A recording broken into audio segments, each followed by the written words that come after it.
voto na RIC. Eleições 2022. É isso, uma nova pesquisa ao governo do estado aponta Ratinho Júnior com 59% das intenções de voto e Roberto Requião com 23%. No Senado, Álvaro Dias e Sérgio Moro aparecem tecnicamente empatados. Os números da Paraná Pesquisa foram divulgados hoje e confirmam a possibilidade de definição da corrida ao Palácio Iguaçu ainda no primeiro turno.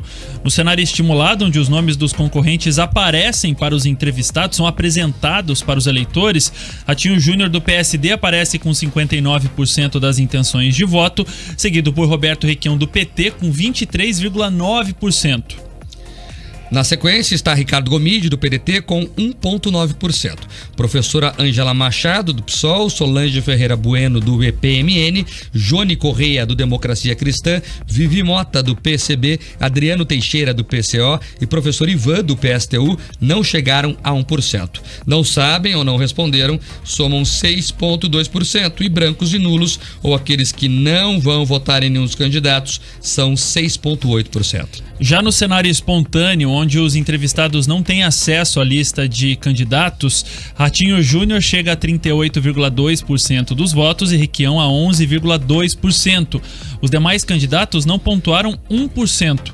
Não sabe ou não respondem atinge 45,3% e brancos e nulos ou não votam em nenhum dos candidatos ficou em pouco mais de 3%. Levando em consideração os votos válidos, o levantamento aponta que o atual governador soma 67,8% e o candidato petista 27,4%. Ricardo Gomide aparece com 2,2% e professora Ângela tem 1%. Dos demais candidatos, nenhum chegou a 1%. Então a pesquisa mostra o cenário já consolidado.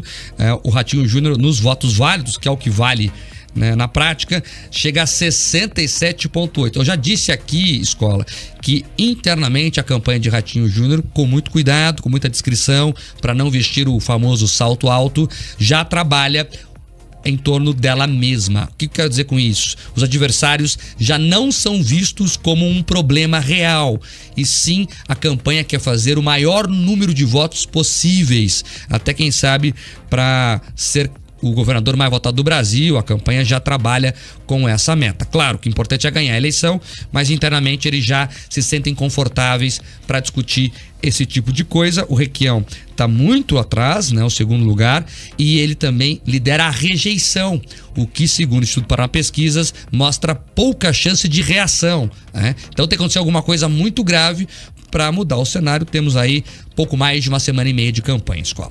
Inclusive 2018 pode ser repetido em 2022, né? Ratinho Júnior eleito no primeiro turno. Naquela época eu vim aqui no site do TSE, inclusive para dar uma checada. Ratinho Júnior, ele venceu em 382 municípios paranaenses em 2018, e a campanha internamente não gosta, claro, de cantar vitória antes da hora, porque, como o Mike acabou de dizer, ainda restam 12 dias até as eleições e alguma coisa pode acontecer até lá que muda o curso desse rio. Mas é fixado nesse histórico eleitoral que a campanha atual do atual governador se fixa também, e fica de olho, claro, no segundo colocado. Na época, os concorrentes eram outros, inclusive o PT em 2018 estava em quarto lugar, né, na eleição, hoje já está em segundo. Então muita coisa mudou no cenário político, mas Ratinho Júnior se mantém confortável ali na primeira colocação. A segunda colocada na época foi a Cida Borghetti, né?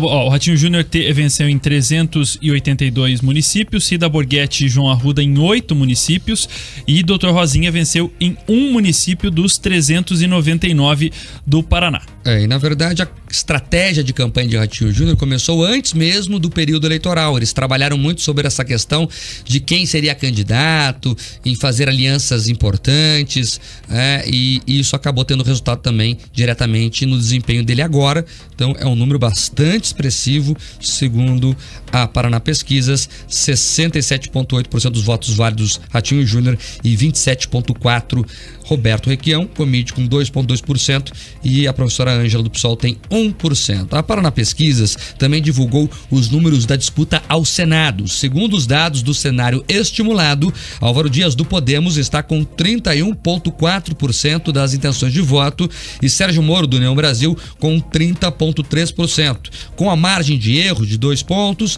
os dois candidatos aparecem, portanto, tecnicamente empatados. Na sequência aparece Paulo Martins do PL com 14%, Rosane Ferreira do PV com 2,2%, Orlando Pessutti do MDB com 1,6% e Aline Sleutes do PROS com 1,4%.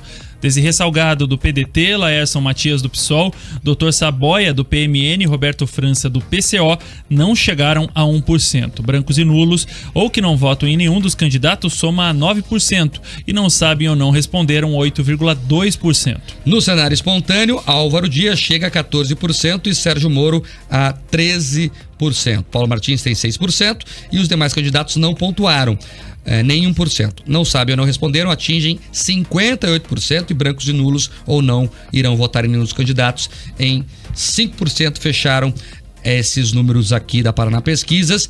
Vamos lá, falar sobre a corrida ao Senado. Primeiro, é a primeira pesquisa depois do debate da TV Bandeirantes, né? E mostra alguma alteração. O Álvaro Dias caiu em relação à última pesquisa do Instituto e o Sérgio Moro deu uma subida e eles estão bem encostados ali, um pouquinho, é um ponto na verdade, um ponto percentual a diferença entre os dois, você levando em consideração a margem de erro, eles estão tecnicamente empatados e o Paulo Martins também cresceu bastante, né?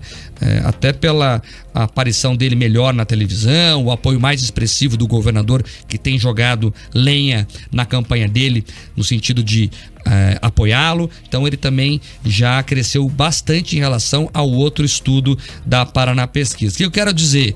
O cenário segue aberto demais, até porque, e é esse o principal dado da pesquisa para mim, escola, 58% das pessoas não decidiram em quem vão votar para o Senado, na espontânea. Isso é muita coisa, e isso não é anormal. Isso é normal, por quê? Porque as pessoas, elas decidem votar do mais importante para o menos importante. Então, as pessoas decidiram quem vão votar para presidente. Pode ver que os números mostram que esses votos são consolidados. Quem vota no Lula, vota no Lula. Quem vota no Bolsonaro, vota no Bolsonaro. Quem vota nos outros, vota nos outros. Aí as pessoas decidem o governador. A pesquisa mostrou aí que o voto Ratinho está consolidado quase 70% dos válidos. Aí agora, escola, elas começam a olhar para os cargos legislativos.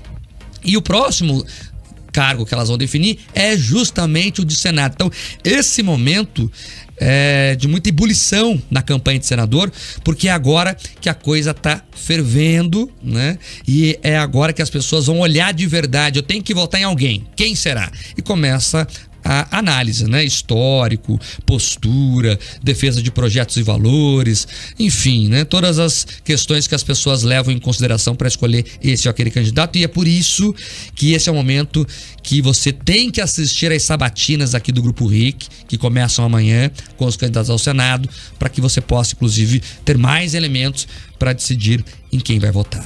Nós já vamos falar das sabatinas, antes só registrando que essa pesquisa que nós acabamos de falar foi feita com 1.540 eleitores em 64 cidades paranaenses entre quinta-feira e ontem, entre os dias 15 e 19 de setembro. A margem de erro é de 2,5 pontos percentuais para mais ou para menos e o nível de confiança de 95%.